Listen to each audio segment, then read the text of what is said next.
나는 너를 애굽 땅 종되었던 집에서 인도하여 낸 내 하나님 여호와니라. 너는 나 외에는 다른 신들을 내게 두지 말라. 아멘. 십계명이 성경에 어디 있는가 몰라서 한참 찾았던 기억이 좀 있으시죠? 십계명이 어디에 있는가? 굉장히 찾기 쉬운 곳에 있는데 십계명 어디에 있습니까? 출애굽기 20장 그리고 신명기 5장 이렇게 십계명이 2번 언급이 되는데요. 장년실 권사님 말씀하신 것처럼 성경이나 찬송가 맨 뒤에 십계명이 있습니다. 이렇게 어디 있지 하고 딱 펴면 이렇게 십계명이 맨 뒤에 있어요. 십계명이 왜 여기 있을까요? 한번 생각해 본 적 있으십니까? 십계명이 왜 여기 있을까요? 맨 앞에는 뭐가 있습니까? 맨 앞에는 주기도문하고 사도신경이 있죠. 주기도문은 예수님께서 제자들에게 얘들아 기도는 이런 거야 가르쳐 주신 거거든요. 성경 말씀입니다. 사도신경은 성경 말씀은 아니죠. 교회의 역사가 여러 가지 스펙트럼으로 펼쳐질 수 있는데 이단과 관련해서 이단들이 교회를 어지럽히고 성도들을 미혹하니까 신학자들과 교회 지도자들이 성경 말씀은 아니지만 우리 성도들이 쉽게 신앙 고백을 함으로써 이단들의 미혹에 넘어가지 않도록 우리 신앙을 지켜내자. 그래서 신앙 고백서들이 만들어지게 됐습니다. 많은 신앙 고백서들 중에 최고의 아름다운 결정체가 바로 사도신경이거든요. 그래서 이 사도신경이 이렇게 앞에 소개되고 있는 겁니다. 왜 소개될까요? 신앙에 있어서는 기본이기 때문에 가장 찾기 쉬운 곳에 이렇게 배치를 해둔 거죠. 그런 의미로 보면 맨 뒤에 있는 이 십계명도 사실은 너무 중요하다 이렇게 볼 수 있습니다. 우리가 신앙생활 하면서 이번처럼 십계명을 한 번씩 뜯어가면서 이렇게 묵상해 본 적이 있는가 한번 생각을 해보면 중요한데 우리가 참 많이 못 다뤘구나, 묵상을 많이 못했구나 그런 생각을 해보게 됩니다. 그래서 앞으로는 십계명이 어디 있느냐 하면 성경책 맨 뒤에 출애굽기 20장 신명기 5장 이렇게 좀 알고 쉽게 찾을 수 있으면 좋겠습니다. 그리고 앞으로 열흘 동안 출애굽기 20장 말씀을 중심으로 해서 많이 살펴볼 텐데요. 주기도문 외우고 십계명 사도신경 외우죠. 학습이나 세례 받을 때 외우십니까? 사실 이렇게 물어보는데 세례 받을 때는 또 십계명 외우시냐 이렇게 물어보거든요. 그만큼 중요한 거니까 이번 기회에 이거 통째로 뭐 한자 틀림짐 없이 외우기는 어렵다면 핵심 내용만이라도 1계명은 뭐 2계명은 뭐 이렇게 기본적으로 우리 마음에 좀 새겨놓으면 좋겠다 이런 생각이 듭니다. 오늘 개론을 먼저 좀 설명을 하고 싶은데요. 십계명이 총 몇 개죠? 10개죠. 10개. 그 중에 4가지는 하나님과의 관계, 그 다음 5계명부터 10계명까지는 사람들과의 관계에 대한 이야기다 이렇게 간단하게 분류할 수 있습니다. 그리고 사람들과의 관계의 계명을 우리가 또 뜯어보면 거기에는 물질 문제가 나옵니다. 도둑질하지 말라 이런 내용도 나오고 이웃의 것을 탐내지 말라 이런 내용이 나오거든요. 그래서 십계명은 우리에게 하나님을 먼저 이야기하고 그 다음에 사람을 이야기하고 그 다음에 하나님이 만든 피조 세상 물질에 대한 이야기를 하는 거예요. 하나님, 사람, 물질 이렇게 십계명이 이야기를 하는데 성경은 순서가 굉장히 중요합니다. 하나님이 제일 중요하다는 얘기죠. 그 다음 중요한 게 사람, 그 다음 중요한 게 물질이나 피조 세계들입니다. 죄는 뭐냐 하면 이 가치 순서를 뒤집는 게 죄입니다. 죄는 하나님 말씀 불순종하는 거 이렇게도 설명할 수 있고 하나님이 하라는 거 안 하고 하지 말라는 걸 하는 게 죄인데 더 쉽게 설명하면 방금 말씀드린 이 질서 하나님, 사람, 물질 이 가치의 순서를 뒤집는 거예요. 이게 죄입니다. 돈 때문에 사람 죽이죠. 이게 죄라는 거예요. 사람 때문에 돈을 포기해야 되는데 돈 때문에 사람 포기하죠. 이게 죄라는 겁니다. 사람 살리자고 하나님 뒤로 밀어내면 이것도 죄라는 거예요. 오늘날 교회가 좀 이런 영역에 많이 미혹을 받고 있는 건 사실입니다. 사람이 상처받을까봐 성경에 있는 내용도 제대로 전하지 못하는 이런 분위기가 자꾸 조성되면 이건 하나님의 가치를 뒤집는 거니까 죄가 될 수 있다는 거죠. 십계명은 우리에게 신앙생활의 가장 중요한 가치가 무엇인지를 명확하게 가르쳐주고 있습니다. 혹시 내가 이 가치 뒤집으면서 신앙생활을 한다고 말하고 있지 않는가 생각해 봐야 되겠죠. 하나님, 사람, 물질 이 가치를 잘 지켜나가면 좋겠다. 이게 하나님께서 이스라엘 백성들에게 요구하신 첫 번째 무언의 메시지다. 이렇게 이해하면 될 것 같습니다.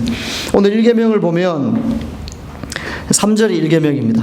성경에는 이것이 1계명이고 이것이 2계명이다. 이렇게 첫째, 둘째를 매겨놓지 않았습니다. 근데 후대의 사람들이 이게 구분하기 쉽게 이렇게 설명을 하다 보니까 20장 3절이 1계명이 됐는데요. 1계명 너는 나 외에는 다른 신들을 내게 두지 말라. 나 외에는 이라는 구절 앞에 작은 1이 적혀 있는 성경이 좋은 성경입니다. 혹시 있으십니까? 성경책에? 너는 나 외에는 할 때 나 앞에 작은 숫자가 있는 작은 숫자 1이 있는 성경이 좋은 성경이에요. 거기에 이제 각주를 따라 밑에 내려가 보면 이 나 외에는을 다르게 해석할 수 있다는 겁니다. 원어에 따라서는 이렇게 해서 해석할 수 있고 저렇게도 해석할 수 있는데 각주를 따라 내려가 보니까 내 앞에 이렇게 되어 있죠. 이 각주를 따라 1계명을 한번 우리가 읽어보면 이렇게 됩니다. 너는 내 앞에서 다른 신들을 두지 마라. 더 쉽게 표현하면 이렇습니다. 내가 보는 앞에서 다른 것들에게 눈길 주지 마라. 이런 뜻입니다. 사랑하는 연인이 있습니다.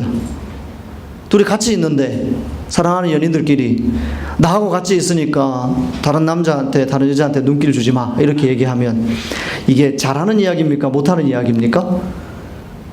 잘하는 이야기죠. 나하고 같이 있으면서 다른 여자들한테 눈길 줘도 돼. 이렇게 누가 얘기합니까? 그건 사랑이 아니죠. 우리는 이 1계명을 보면서 하나님 참 답답해 이렇게 생각할 수 있어요. 하나님이 나한테 자유를 주시고 하나님이 내게 자유의지를 주셔서 마음껏 살다 살 수 있다고 말씀하셨는데 왜 하나님이 내 눈동자를 컨트롤하시냐 이거예요. 같이 있으면서 내가 이리도 볼 수 있고 저리로도 볼 수 있는데 하나님은 왜 너는 내 앞에서는 나만 봐야 돼. 왜 이렇게 얘기하시냐는 거예요. 좀 답답하다 이런 생각이 들 때가 있다는 얘기입니다. 그래서 아마 하나님께서 출애굽기 20장 2절을 먼저 말씀하신 게 아닌가 생각합니다. 출애굽기 20장 2절은 십계명의 대전제입니다. 계명을 주기 전에 하나님이 말씀하신 내용인데요. 20장 2절 같이 읽어보겠습니다. 나는 너를 애굽 땅 종되었던 집에서 인도하여 낸 내 하나님 여호와니라. 아멘. 하나님이 이스라엘 백성들에게 지금부터 내가 10가지 얘기할 테니까 잘 들어. 이거 지켜야 살 수 있어. 굉장히 무섭게 막 명령을 하셨다 가정하겠습니다. 그런데 무섭게 명령하시기 전에 하나님이 하신 말씀이 있어요. 나는 이 10가지를 너희들에게 요구할 수 있는 신이야. 그거 가르쳐 주시는 거예요. 니들 옛날에, 옛날도 아니죠. 몇 개월 전에, 얼마 전에 니들이 애굽에서 종살이 하고 있을 때 니들에게 자유를 준 신이 누구냐는 거예요. 애굽에 있는 뱀신, 애굽에 있는 메뚜기신, 애굽 사람들이 섬기는 태양신이 너희들에게 자유를 준 게 아니라 여호와 하나님 내가 너희들에게 자유를 줬다는 거예요. 너희들이 누구를 믿어야 사느냐 이거 지금 묻는 거예요. 그리고 하나님께서 백성들에게 말씀하시는 거죠. 애굽에서부터 구출해내서 자유를 준 내가 너희들과 같이 있으면서 너희들 지켜줄 거니까 너희들 내 앞에 있으면서 나만 봐야 돼. 지금 그 얘기인 거예요. 하나님이 갑자기 뜬금없이 나타나셔가지고 나 안 보면 다 죽어 이 나쁜 놈들 이렇게 말씀하시는 게 십계명이 아니라 죽은 사람 또는 죽어가는 사람을 살려가지고 앞에 탁 앉혀놓고 얘야 너 방금 죽을 뻔했는데 내가 살려준 거야. 그리고 네가 앞으로 안 죽고 살려면 나만 봐야 돼. 알겠지? 이렇게 사랑의 마음으로 말씀하신 게 십계명이라는 거예요. 우리는 십계명 하면 지키기 어렵고 내 눈동자를 하나님이 컨트롤하려고 하시면서 옆으로 굴리지도 못하게 하시는 답답한 신 이렇게 생각할 수 있는데 십계명은 전혀 그런 게 아닙니다. 죽어있는 사람을 살려가지고 딱 앞에 앉혀놓습니다. 방금 살린 게 나야 나. 그리고 네가 살려면 나만 봐야 돼. 옆에 있는 뱀신, 옆에 있는 송아지신 보는 게 아니라 나만 봐야 돼. 알겠지? 이렇게 사랑의 메시지로 러브레터를 보낸 게 십계명이란 거예요. 쉽게 하면 골치 아프고 어렵고 지키기 어려운 게 아니라 살려면 당연히 그렇게 하는 것이고 하나님이 살 길 열어주신 것이다. 이렇게 전제를 가지고 오늘 이 말씀을 봐야 됩니다. 하나님이 허락하신 첫 번째 계명, 너는 내 앞에서 다른 신들에게 눈길 주지 마. 이게 어떤 의미가 있느냐는 거예요. 네가 내 앞에 있으면서 나만 보라는 거죠. 이건 세 가지 의미가 있습니다. 첫 번째는 내 앞에 있으면서 나를 좀 더 알아가야 된다는 거예요. 애굽에 이스라엘 백성들이 있었습니다. 하나님을 배울 기회가 적었다고 봐야겠죠. 우리가 일본에게 주권을 뺏긴 게 45년이라고 얘기합니다. 학자들이 다 조금 다르게 얘기하기도 하지만요. 45년 동안 이름도 바뀌고 생각도 바뀌고 자라나는 아이들이 그런 교육을 받고 또 거기에 동조한 사람들이 많이 있었다는 얘기겠죠. 해방을 맞고 주권을 찾아왔는데 주권을 찾아온 지 지금 몇 년입니까? 주권을 뺏긴 기간보다 주권을 찾아온 기간이 훨씬 많은데 아직 잔재가 청산이 안 됐다고 많은 사람들이 해석을 하죠. 45년인데도 이스라엘 백성들은 400년입니다. 400년 동안 세대가 흐르고 흘러서 성경에는 4대가 흘렀다 이렇게 표현되어 있거든요. 그 사람들이 철저하게 신앙 교육을 받는다고 받았겠으나 출애굽 한 200만 명이라는 사람이 동일하게 그런 교육을 다 받았다고 하기는 어려운 거죠. 그래서 그들 마음속에 하나님이 도대체 뭐지? 우리를 살려주긴 살려주셨는데 하나님이 도대체 어떤 분이지? 뭔가 감이 지금 안 잡히는 거예요. 그러면서 혹시 하나님이 애굽에 있는 그 태양신하고 비슷한 분인가 헷갈리는 거예요. 그래서 하나님이 살려놓고 내가 너희를 살려서 너는 나만 봐야 돼. 이게 뭐냐 하면 지금까지는 애굽의 잡신들에 대한 교육을 어쩌면 받았을지 모르지만 이제부터는 너를 살린 여호와 하나님을 많이 좀 알아가면 좋겠다. 그런 뜻입니다. 두 번째 의미는 이런 겁니다. 네가 나를 알아가면 알아갈수록 나와 교제를 더 많이 하게 되는데 이 하나님과의 교제를 우리는 예배라고 하거든요.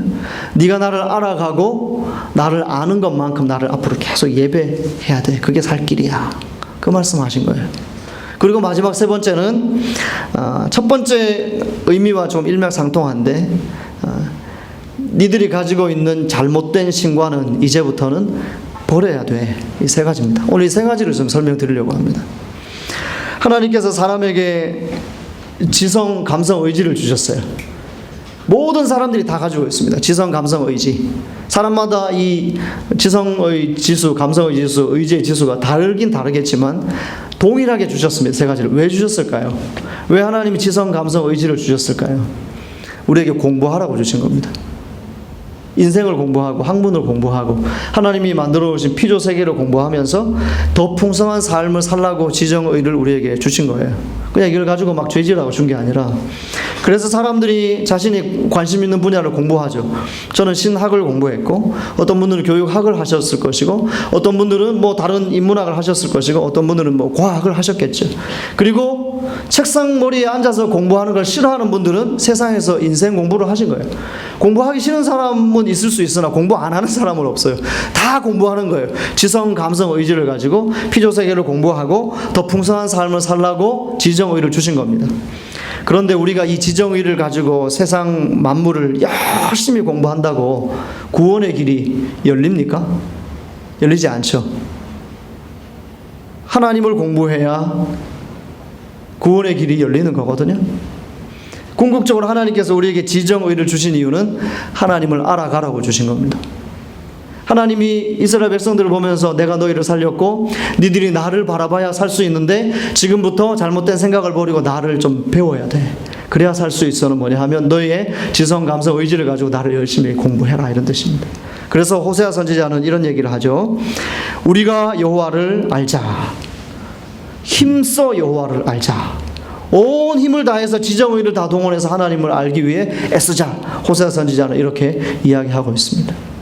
하나님이 이스라엘 백성들에게 나를 앞으로 더 많이 알고 하나님을 더 많이 공부하면 좋겠다. 이렇게 하나님의 마음을 전달하셨다면 우리는 지금 우리의 삶을 지금 이 자리에서 점검을 해봐야 되는 거죠.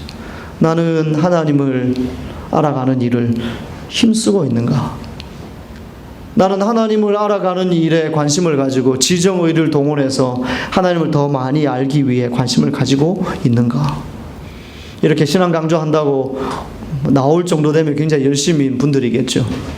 그렇지만 다시 한번 우리가 점검을 해봐야 되지 않겠습니까? 살 길은 하나님인데, 우리를 살리신 하나님이 나를 봐야 산다고 하시는데, 나는 나의 지정의를 다 동원해서 살 길인 하나님을 알아가기 위해 애쓰고 있는가? 아니면 다른 걸 더 잘하기 위해서 하나님을 조금 등한시하는가? 좀 생각을 해봐야 됩니다. 왜 하나님을 알아가는 게 중요하냐 하면, 하나님을 많이 알면 많이 알수록 하나님을 더 잘 믿게 되기 때문에 그렇습니다. 하나님을 많이 알면 많이 알수록 하나님 때문에 다치는 게 아니라 하나님 때문에 하나님을 더 잘 믿게 된다는 거예요. 하나님 어떤 분이냐? 우리가 흔히 듣는 이야기로 전지하신 하나님, 전능하신 하나님, 신실하신 하나님, 더 많습니다만 세 가지를 제가 한번 설명드려 볼게요. 전지하신 하나님이 뭡니까? 온 우주 만물의 속성을 다 아시는 하나님이죠. 그런데 우리가 이 정도만 알면 이렇게 되는 거예요. 온 우주 만물은 다 알지만 내가 지금 당하는 고통은 모르실 거야. 이렇게 되는 거예요. 그러니 하나님을 제대로 못 믿게 되는 거죠. 하나님을 알면 어떻게 됩니까? 온 우주 만물을 다 아시고 내 속상한 것까지도 다 아시고 나의 미래까지 아시는 분. 이렇게 우리가 알아가는 거죠. 그러면 나의 모든 것을 다 아시는 하나님 앞에 내 속상함을 가지고 기도하자. 이렇게 되는 거예요. 하나님을 알면 알수록 우리는 하나님을 더 잘 믿게 됩니다. 전능하신 하나님, 모든 것을 다 할 수 있는 하나님, 실패가 없으신 하나님이에요. 그런데 우리는 가끔 인생길 걸어가다 보면 내가 이렇게 힘든 문제는 하나님도 어쩔 수 없다라고 포기하는 순간도 있다는 거죠. 하나님을 몰라서 그런 거예요. 하나님 전능하신 하나님, 말만 알지 그걸 내 인격으로 받아들인 적이 없는 거예요. 그래서 힘들면 하나님도 어쩔 수 없는 순간도 있구나 하고 사람 찾아가는 거예요. 하나님을 몰라서 하나님을 제대로 못 섬기는 현상입니다. 신실하신 하나님요, 내가 이렇게 죄 지었는데 하나님이 나 싫어하실 것 같아. 자, 그런 생각이 들잖아요. 하나님을 몰라서 그래요. 하나님은 신실하십니다. 신실하시다는 얘기는 변덕스럽지 않다는 거예요. 봄 날씨처럼 햇볕 쨍 했다가 갑자기 바람 불고 비 오고 이렇지 않다는 얘기입니다. 하나님은 한번 선택하시면 그가 정말 하나님을 저주하고 돌아서기 전까지는 포기하지 않으시는 거예요. 그러면 내가 좀 죄를 지어도 하나님이 나와 함께 하시는 거라 믿고 또 뻔뻔하게 예배 나오는 거죠. 이게 하나님을 아는 거예요. 하나님을 잘 안답시고 내가 죄 지었으니까 하나님 나 미워하실 거야. 그러니 오늘은 예배 드릴 자격 없어 하고 하나님을 자꾸 외면하는 거. 이거 하나님 못 믿는 거예요. 하나님을 알아가면 알아갈수록 우리는 하나님을 더 잘 믿게 됩니다. 그리고 하나님을 알아가면 알아갈수록 하나님을 더 잘 변호할 수 있게 되는 거예요. 한번 생각해 보세요. 인생에 문제가 있는데 이 문제에 대한 해답을 어떤 신이 줬어요. 근데 그 신이 틀렸어요. 그럼 우리가 그 신을 믿을 이유가 없는 거예요. 우리 하나님은 틀리지 않는 신입니다. 어떤 인생에 문제가 있어서 돌파구를 찾아야 되는데 누가 대안을 제시했어요. 대안을 가지고 살아봤어요. 근데 실패하는 거예요. 그 신을 우리가 믿을 이유가 없는 거예요. 하나님은 실패를 모르시는 전능하신 하나님이거든요. 하나님을 알아가면 알아갈수록 우리는 하나님을 더 잘 섬기게 되는 겁니다. 1계명을 통해 주님이 우리에게 말씀하십니다. 하나님을 알아가기 위해 더 힘쓰고 애써라. 그러면 믿음이 더 좋아지게 된다. 주님을 알아가는 일에 있어서 더 힘쓰고 애쓰면서 신앙이 더 좋아지는 우리 모두가 될 수 있기를 주님의 이름으로 축원합니다. 예배에 대한 이야기도 좀 해야 될 것 같아요. 하나님이 나를 바라봐, 나를 계속 알아가, 그러면서 나와 교제하는데 그 교제가 예배거든요. 예배가 도대체 뭐냐? 이거 한번 점검해 봐야 되겠죠. 예배는 뭘까요? 우리 교회 예배 순서를 한번 생각해 볼까요? 좀 온분기 좀 꺼주셔도 될 것 같아요. 우리 교회 예배 순서 맨 앞에 뭘 하죠? 찬양하죠. 그 다음에는요, 1부 예배 오신 분과 2부 예배 오신 분이 여기서부터 좀 달라져요. 1부 예배는 찬양하고 바로 대표기도 하시는데 2부 예배 때는 사도신경, 찬송가 한 장, 그리고 대표기도 하죠. 그리고 이제 성가대 찬양도 하고 광고도 하는데 광고는 중요한 게 아니고 그 다음에 설교하고 설교에 맞는 응답송을 하고 그리고 이제 마무리하는 거죠. 이게 예배 우리가 취하고 있는 순서입니다. 그런데 저는 질문을 던지고 싶어요. 이게 예배냐는 거예요. 방금 말씀드린 이건 예배 형식에 불과합니다. 형식은 바뀔 수 있어요. 사도신경을 해도 되고 안 해도 되고. 형식에 지나치게 집착하는 분들 전 많이 만났는데요. 그분 중 이런 분들도 있으세요. 사도신경을 암송하지 않으면 예배가 아니다. 이런 분도 계세요. 저는 참 기가 차는 순간이었습니다. 사도신경을 암송하는 것은 예배 형식이에요. 만약 그분이 우리 교회 오시면 1부 예배는 예배가 아닌 거예요. 사도신경 암송 안 하니까. 2부 예배만 예배인 거예요. 오후 예배도 우리가 그동안 쭉 드려왔는데 사도신경 암송 안 했으니까 예배가 아니다. 이렇게 보시겠죠. 그분은. 형식은 중요하지 않습니다. 형식 자체가 예배는 아닙니다. 형식은 예배를 도와주는 거죠. 그럼 예배의 본질은 뭡니까? 하나님의 존재를 만나는 겁니다. 내 몸이 예배 형식에 흘러가고 있다고 해서 그게 예배가 아닌 거예요. 우리가 어제 주일 예배를 드렸는데요. 만약 예배 순서에 내 몸을 맡겨서 몸이 여기 와 있었으나 날 사랑하신 하나님, 내 인생 최고의 신 하나님을 내가 찬송하거나 전심으로 그분과 대화하지 못했다면 예배를 제대로 드렸나 스스로 자문해 봐야 되는 거죠. 예배는 하나님을 만나고 하나님의 말씀을 듣기 위해 갈망하고 내게 베풀어 주신 은혜에 감사의 마음으로 찬송하고 그러면서 하늘을 향해서 엄지를 펴서 하나님 당신이 최고입니다. 세상에 많은 잡신들이 있지만 하나님 내 인생 최고, 제가 제일 좋아하는 분 하나님 당신 한 분밖에 없습니다. 이렇게 반응하는 게 예배예요. 하나님이 말씀하시고 내가 마음을 다해 찬송하는 게 예배예요. 예배는 앞으로 내일 또 모레 더 깊이 살펴볼 겁니다. 그런데 우리가 하나님이 이 러브레터를 보내고 앞으로 니들이 나를 더 알아가면 좋겠고 니들이 나를 더 잘 예배하면 좋겠는데 앞으로 그렇게 해주면 좋겠다. 이게 1계명인데 우리는 이 하나님의 위대한 은혜에 감격하고 반응하기보다는 하나님 오늘은 내게 어떤 응답을 주실 겁니까? 이런 마음을 자꾸 교회에 오잖아요. 이게 정말 우리가 1계명을 통해 하나님이 말씀하시는 참된 신자의 삶인가 돌아봐야 되는 겁니다.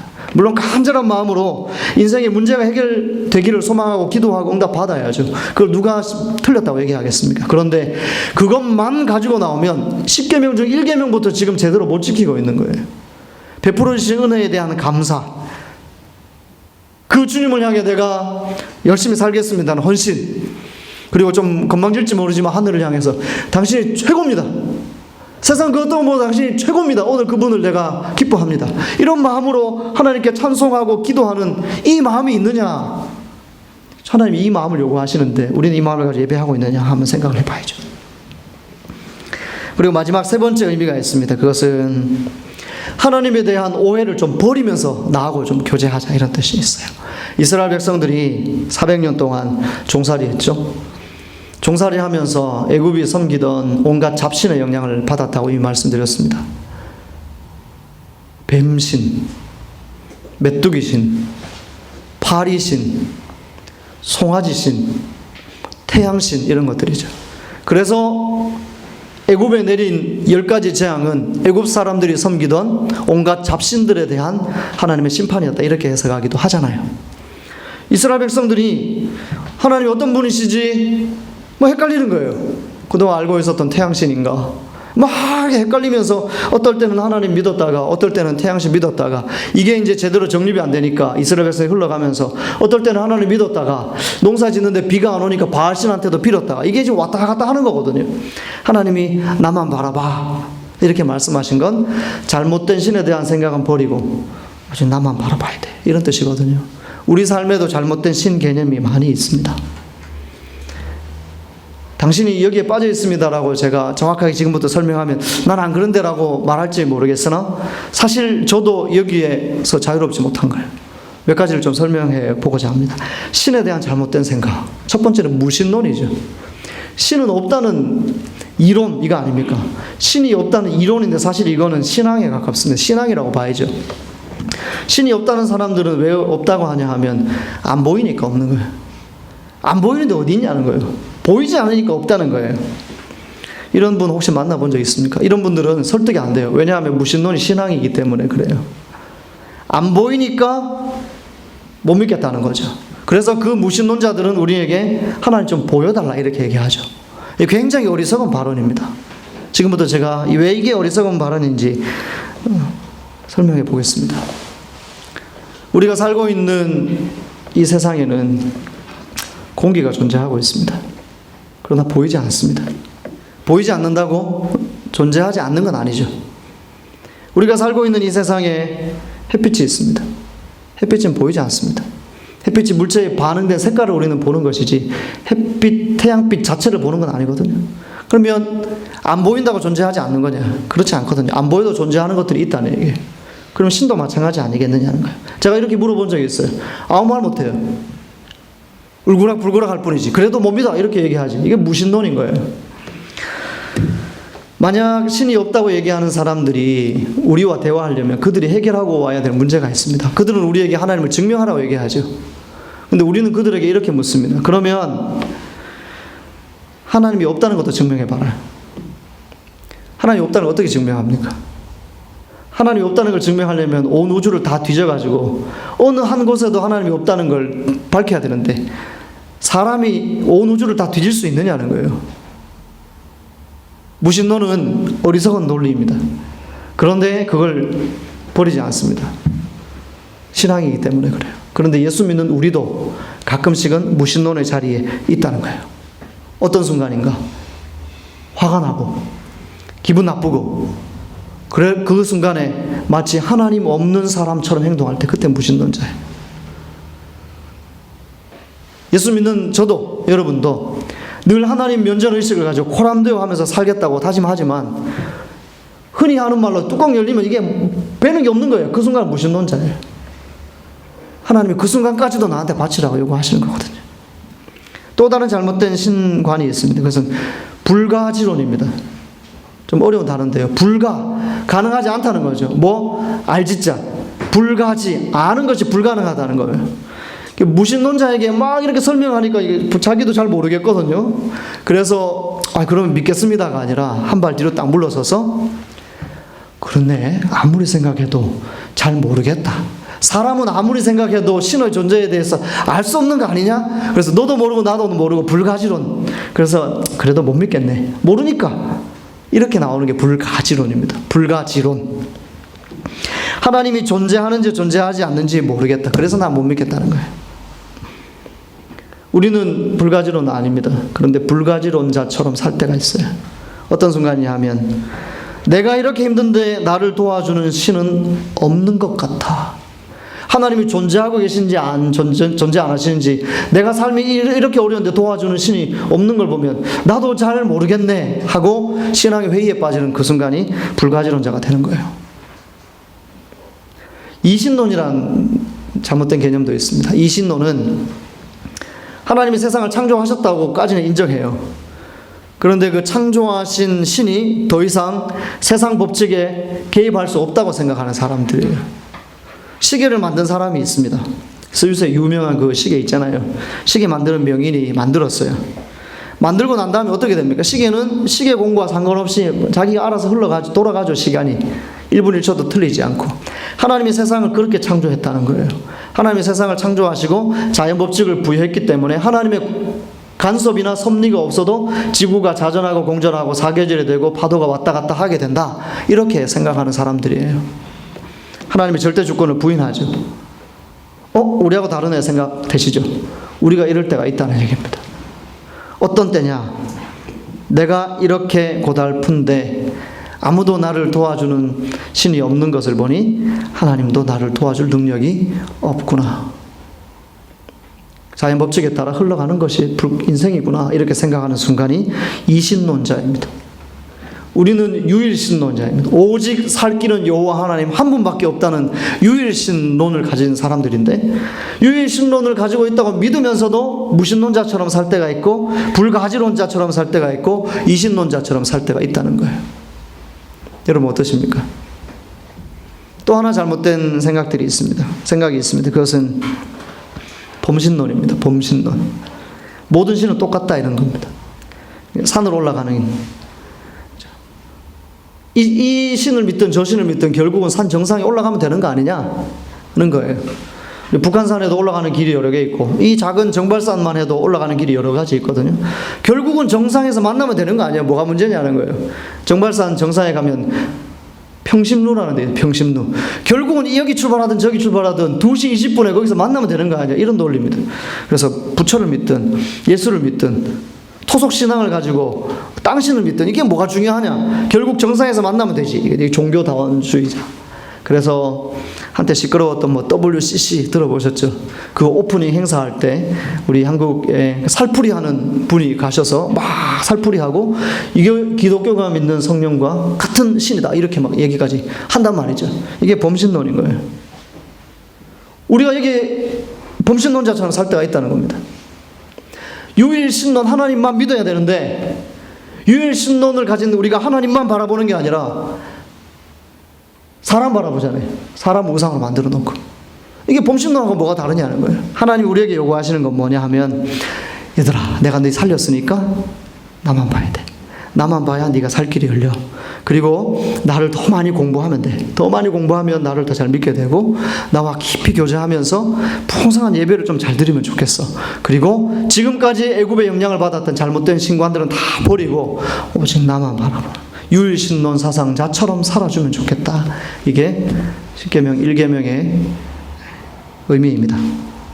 소요리문답 첫 번째 답은 이겁니다. 인간의 최고의 목적은 하나님을 영화롭게 하고 영원토록 하나님을 즐거워하는 것.